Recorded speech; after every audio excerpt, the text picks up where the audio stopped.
It began as an ordinary video, the kind they used to make 3 or 4 times a month, exploring abandoned places, ticking days off the calendar to unearth rumors of the paranormal.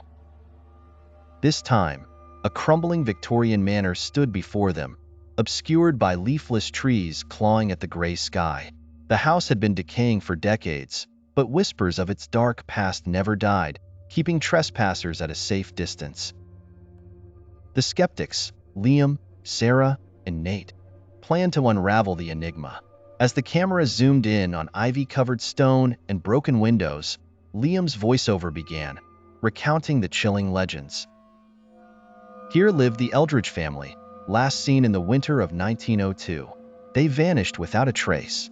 Decayed documents spoke of their rage, sorrow, and eventual madness. Invitations into the house were open to anyone who believed, be it in stories or specters.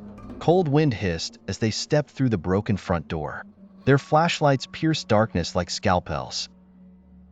Cobwebs clung to the railings of a grand staircase, threads of long-lost memories. Portraits of staring eyes looked down, unblinking. Each step they took echoed forever in the silent tomb of a house. Sarah tripped on an old, decayed newspaper. She picked it up, its brittle edges crumbling to her touch. Headlines screamed tales of sudden deaths, vanishing children, and agonizing cries piercing the nights. Jaded and yellowed, photographs lay scattered, faces haunting in their monochrome. Stories unraveled through their findings, piecing together a tapestry of doom. Nate found an old journal, its pages rife with haphazard scribblings and ink blots. He read aloud entries soaked in desolation and rage, voices of the long dead crying through time. As words filled the air, the house seemed to breathe them in, warming the chill of its emptiness. Hours waned. The sun abandoned them tonight. That's when it began. The flickering lights, whispers they didn't make, and shadows crossing the periphery. Cold spots embraced them like icy fingers curling around their hearts. The atmosphere thickened. Fear turned palpable. In the living room, a mirror suddenly revealed a faded figure gazing back at them. A woman in Victorian dress, eyes hollow, mouth stretched in a scream that never ended. Nate gasped. Liam's camera caught every detail. They were no longer alone.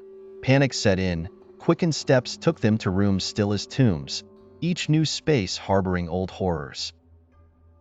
The climax came in the library, where the figure materialized, an apparition glaring with eyes of eternal sorrow. Time stopped. Heartbeats faltered. Sarah screamed as the ghost lunged, surrounding her with a cold aura. Reality fragmented in slices of terror until they were running, sprinting through hallways that seemed infinite. They stumbled outside, breathing hard, hearts in their throats.